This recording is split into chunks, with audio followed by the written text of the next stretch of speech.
자, 이번 소식부터는 김정봉 전 NSC 정보관리실장도 함께 해주시겠습니다. 반갑습니다. 네. 자, 외신들은요, 지금 북한이 27일, 바로 내일입니다. 미사일 추가 시험 발사를 할 것으로 내다보고 있습니다. 어떤 내용들입니까? 심정수 차장. 네, 미국의 유력 언론이죠. CNN에서 나온 보도인데요. 지난 21일 미사일 발사 장치를 실은 수송 차량이 평안북도 구성 발사 기지인데요. 아무튼 거기 도착을 했다. 그 장면이 포착이 되면 통상 6일 안에 21일에서 6일 지나면은 바로 내일이죠. 네. 27일 날 발사할 가능성이 있다. CNN이 펜타곤, 미국 국방부 관리 말을 인용해서 보도를 했고요. AFP와 로이터도 마찬가지로 내일 발사할 가능성이 있다. 그러면서 ICBM이나 중거리 탄도미사일 IRBM일 가능성이 있다. 이런 보도를 내놨습니다. 네. 자, 내일 북한이 발사할지 여부에 대해서 우리 정부 측은 아주 조심스러운 입장입니다. 오늘 통일부 대변인 브리핑 내용 잠깐 들어보시죠. 북한 미사일 도발 움직임이 포착되고 있다는 보도 나오고 있는데 혹시 통일부 차원에서 어떻게 파악하고 있는 게 계신지 또 그런 움직임에 대한 평가하고 있는 거 있으시면은. 통일부 차원은 아니고요. 우리 군은 북한의 탄도미사일 발사 위협에 대비해서 한미 공조하에 감시 자산을 통합 운영하며 면밀히 추적 감시하고 있습니다. 핵과 전쟁이 없는 평화로운 한반도를 추구한다는 것이 저희 정부의 일관된 입장입니다. 심정수 차장. 네. 지금 김정은이요, 최근 13일 동안 공식 성상의 모습을 보이지 않고 있습니다. 저희 뉴스탑10 팀이 얼마 전에 보도를 해드렸던 내용 가운데 네. 김정은이가 10일 남짓한 기간을 모습을 보이지 않으면 그 직후에 뭔가 큰 사고를 친다라는 행동 패턴 분석 결과를 전해드린 적이 있는데 그렇습니다. 그 북한 주시죠. 매체는 사실 김정은을 위한 체제 선전용 매체인데 거기서 종적을 감춘다. 그러면 지금 보시는 것처럼 집권 이후 계속 사고를 쳤습니다. 네. 2012년 7월에도 그 이영호 총참모총장이 처형된 채 나타난 적이 있었고요. 그다음 2014년에는 스커드 미사일을 발사한 적이 있었고 2016년 작년 같은 경우에는 9월에 6일 동안 잠적했는데 5차 핵실험을 하고 했다. 이런 소식이 전해지면서 깜짝 등장하기도 했었습니다. 네. 자, 김정은이 한 일주일 이상 사라지면 꼭 직후에 사고를 쳤는데 지금 13일째 공식 석상의 모습을 보이지 않는다. 그러면 내일쯤 혹시 또 사고를 치지 않을까 이런 점이 지금 우려되는 상황인 것 같습니다. 확실히 그렇다는 법칙이 있는 건 아니지만 그렇다는 성향을 말씀드린 거죠. 물론 지금 김정은 입장에서는 네. 현재 상황을 평가해서 네. 어느 시점에 미사일을 쏘는 것이 가장 효과적일까 네. 하고 현재 굉장히 숙고를 할 겁니다. 네. 숙고를 하는데 어디서 숙고를 하느냐? 대개 김일성 집안이 옛날부터 7, 8월에는 삼전이나 네. 노양산 특각이나 아주 날씨가 좋고 네. 높은 고지대 가서 이제 휴양을 즐기는데 아마도 김정은이 지금 아주 노양산이나 네. 삼전 특각에 가서 높은 데 가서 시원하게 쉬면서 네. 언제 미사일을 쏠까 언제 고민하고 있는 것 같습니다. 네. 자, 이런 가운데 중국의 움직임이 지금 심상치가 않습니다. 중국이요, 지금 북한과의 국경 총 길이가 1416km 있는데 이 국경 전체에서 지금 기갑사단, 보병부대, 헬기까지 동원한 실탄 훈련을 하고 있다라고 보도가 되고 있습니다. 그런데 그 목적이요, 미군의 북한 선제 공격에 대비하고 북한의 핵시설 확보 능력을 향상시킨다. 이거 무슨 말입니까? 이거는 중국이 네. 중국 자신도 네. 북한 체제가 저게 내구성이 약하다. 곧 망할 수도 있기 때문에 네. 북한 체제가 무너지게 되면 일단 북한 내부에 있는 영변 핵시설까지 이런 네. 핵시설을 확보해야 되겠다라는 그 준비를 항상 하고 있습니다. 네. 하고 있고 또 하나는 현재 북한 체제가 무너지게 되면 네. 또는 북한 체제가 무너진 게 아니고 미국이 선제 공격을 하든가 네. 휴전선을 돌파해가지고 북진을 하게 되면 중국군도 반드시 북한 지역 들어가야 된다. 그래서 네. 전선이 만주에서 벌어지는 게 아니고 네. 전선이 북한 내에서 벌어져야 된다라는 생각을 가지고 있습니다. 그래서 저 사람들은 항상 뭘 생각하고 있냐면 청천간 경계선을 하고 네. 그다음에 청지를 경계선으로 해서 네. 일단은 최소한도 북중 국경선에서 100km 정도까지 진격을 해서 네. 전선을 거기다 만들겠다 생각을 가지고 있기 때문에 현재 북중 국경에 집결을 해서 만약에 미국이 선제 공격을 하면 자기들도 군대를 진입시키겠다 이런 네. 준비를 하고 있는 겁니다. 그렇게 쉽게 말하면 만약에 미국이 선제 타격을 하거나 만일의 사태가 발생하면 우리 땅에서 말고 얘네 땅에서 싸우겠다. 그리고 밀고 들어가서 이 안에서 전쟁을 벌이겠다. 그런 준비군요. 맞습니다. 이거 6.25 때와 똑같은 상황이 벌어지는 겁니다. 자, 그런데 또 궁금한 게 있습니다. 하태용 부장. 예. 사실 이 훈련은 북한이 이상한 움직임을 보이거나 미국이 또 군사적인 움직임이 우려될 때 중국이 항상 해오던 그런 움직임이었습니다. 근데 그때는 항상 대외적으로 이렇게 얘기했거든요. 만약에 사태에 북한에서 무슨 일이 일어났을 때 북한 난민들이나 그런 유민들이 나오는 것을 막기 위한 훈련이다라고 얘기를 했었는데 지금은 이렇게 내용이 좀 바뀐 것 같아요. 적극적으로. 예, 그렇죠. 북중 국경이 그림에서 보다시피 1416km나 되잖아요. 그리고 북한 주민들이 한 2,400에서 네. 2,500만 정도 된다고 알려져 있죠. 북한에서 전쟁이 일어날 가능성, 급변 사태가 일어났다고 가정한다면 대규모 난민이 네. 조중 접경지대를 넘어서 중국으로 유입될 가능성이 굉장히 높죠. 현재도 탈북자들이 상당히 많은 수의 탈북자들이 저 국경이라는 게 굉장히 이렇게 타이트하지 않잖아요. 네. 경계가 확실하지 않기 때문에 압록강 아주 얕은 물이잖아요. 그 압록강을 넘어가게 되면 바로 중국 땅이 발생하기 때문에 어떤 중국 입장에서는 한반도 평화와 안정을 지키는 게 가장 중요하기 때문에 어떤 1416km에서 실사격 훈련을 하면서 유사시 난민이 넘어오는 걸 네. 철저하게 대비하는 것.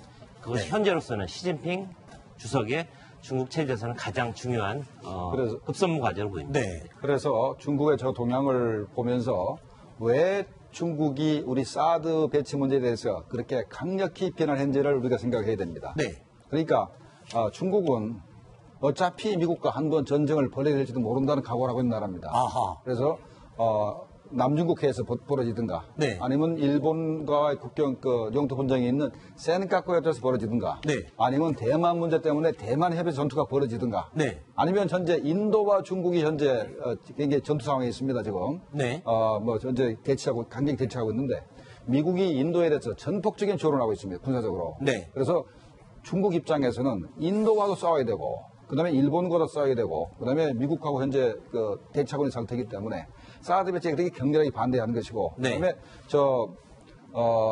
왜 그러면 저 사람들이 북한 쪽으로. 북한 쪽으로 들어가서 핵설을 확보하겠다는 저 명분을 세우고도 있지만은 더 큰 명분은 탈북자가 자기네 나라로 들어와서 네. 있는 것보다는 자기네가 밀고 들어와서. 한 100km 전진해가지고 거기다 수용소를 세워서 거기다가 탈북자로 수용소를 만들겠다. 네. 이런 명분을 가지고 일단 들어오겠다는 겁니다. 그렇군요. 자, 지금 방금 중국은 미국과 언젠가는 한번 군사력 충돌이 있을 것을 각오한 나라다 말씀하셨는데 그래서인가요? 네. 지금 며칠 전에 우리 서해안 쪽에서 중국 전투기와 미국 정찰기가 일촉즉발의 위기에 처했었다. 이런 보도가 나옵니다. 무슨 얘기입니까? 네, 시진핑 체제 들어서 트럼프 체제, 양쪽의 스트롱맨들이 이제 한판 붙겠다 이런 결연한 의지를 밝히면서 굉장히 충돌이 잦아졌는데 그동안 저런 중국군 그다음에 미국의 정찰기가 충돌했던 건 주로 동중국해 네. 그 아래 보이시죠? 네. 동중국해에서 주로 일어났었는데 이번에 특이할 점은 서해 네. 그러니까 한반도 바로 옆 공해상이긴 했습니다. 그렇지만 서해에서 중국군 전투기와 미군의 정찰기가 충돌할 뻔했던 그런 상황이 연출됐는데 네. 그 과정을 다시 한번 설명드리면 이렇습니다.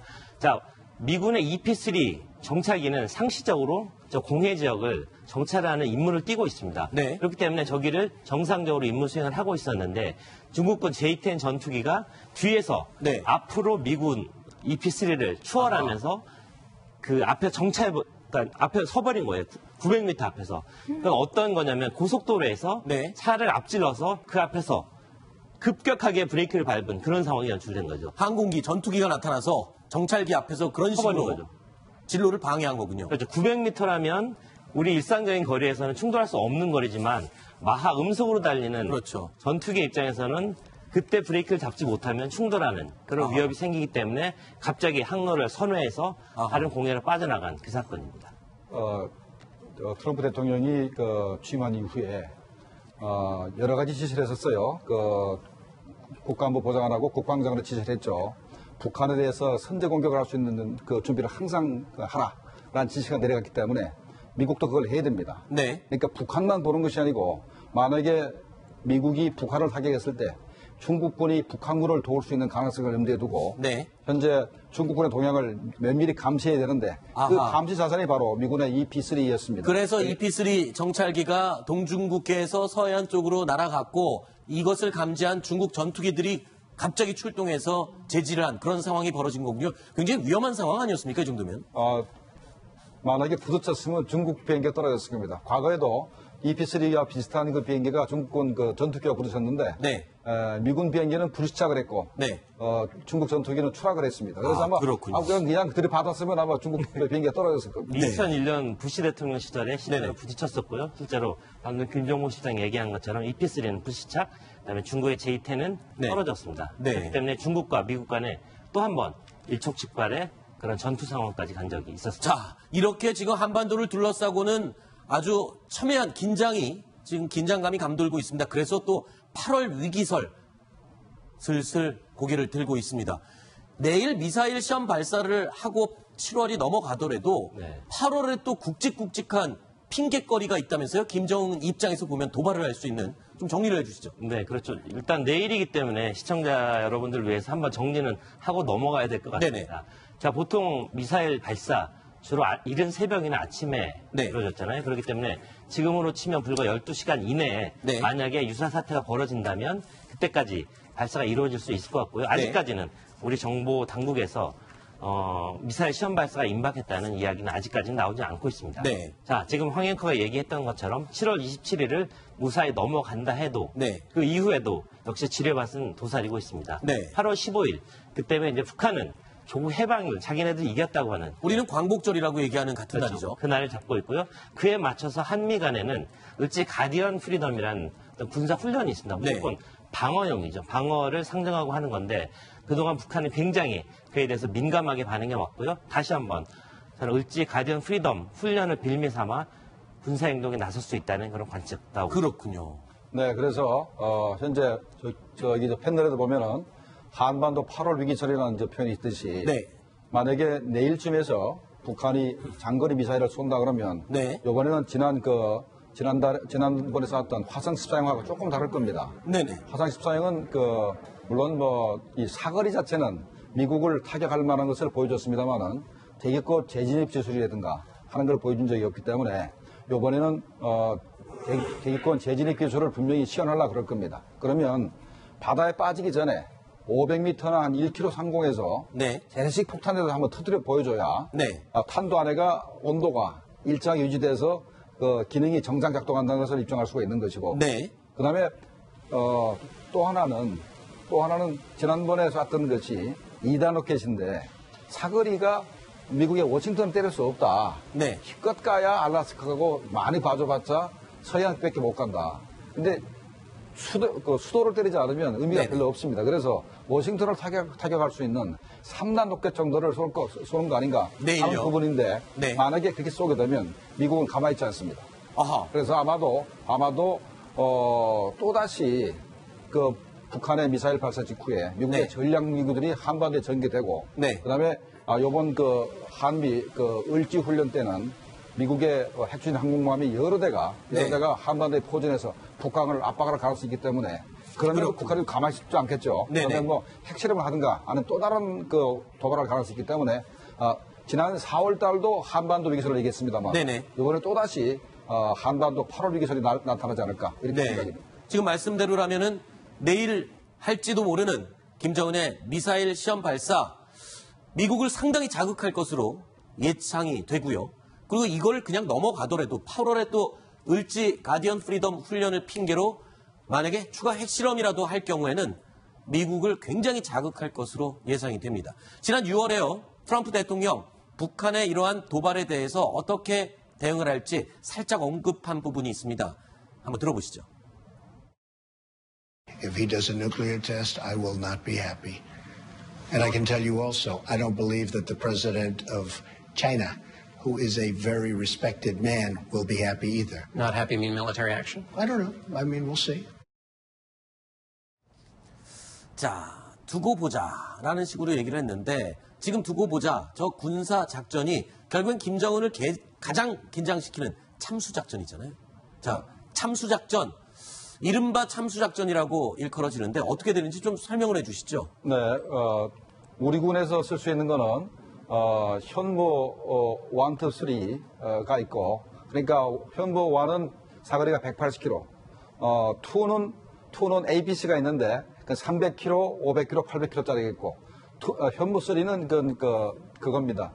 이제 크루즈 미사일이기 때문에 네. 사거리 제한이 없고 해서 최대 1,500km까지 날아갈 수가 있고, 네. 그다음에 이제 미군의 에이테킴스 미사일이 있고, 그래서 그걸 가지고 북한의 핵과 미사일 시설, 우리 군이 이제 파악하고 있는 뭐 작게 보면은 한 200~300개, 많으면 네. 600개, 최대 또 1000개까지도 보는데 네. 그 시설을 전부 다 이제 타격하겠다는 것이고, 그다음에 이제 우리의 그 특수 작전 부대를 집어넣어서 네. 김정은 참수작전 하겠다. 그리고 원산과 남포의 해병대를 상륙시켜서 북한을 이제 포위 공격을 하겠다. 이런 것이 바로 우리 작전 계획입니다.